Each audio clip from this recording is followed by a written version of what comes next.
Welcome back mga kabayan. Nagbabalik po muli ang inyong lingkod upang magbigay sa inyo ng mga bago at nagbabagang mga balita.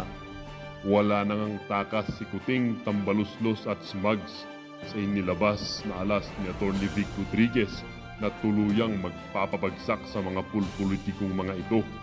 Tila ba hindi mapakali si Kuting at lalong-lalo na si Mrs. President Smugs at Tambaluslos Romualdez dahil mawawala na sila ng pwesto at tuluyang masisira ang kanilang masasamang plano. Tuluyan na sana itong mga salot ng bayan na ito na makulong at humimas ng mga lamig na rehas sa kulungan. At sana kung sakaling makulong, sana wag silang bigyan ng special treatment dahil walang pinipili ang batas unless mukhang pera na naman ang mamamahala sa kanila. Para sa buong impormasyon, panoorin ang buong video.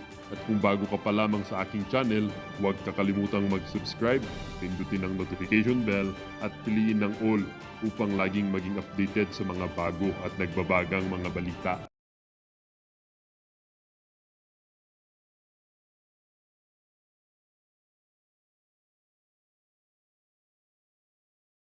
Ang isyungang ito ay naging usap-usapin din sa social media.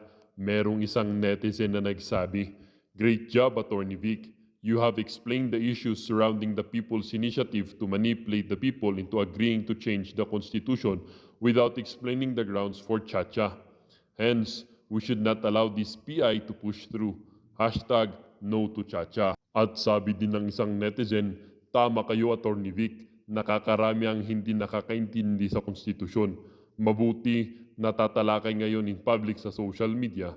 78 years old na ako, nakatapos ng college, pero ngayon ko palang umpisang iniintindi." At sabi din ng isang netizen, dapat yan sana unahin nila yung paano gawing transparent yung batas na maintisihin ng tao. Imbis magbisi sila kung paano nakawin ang pera ng bayan, naku, kawawa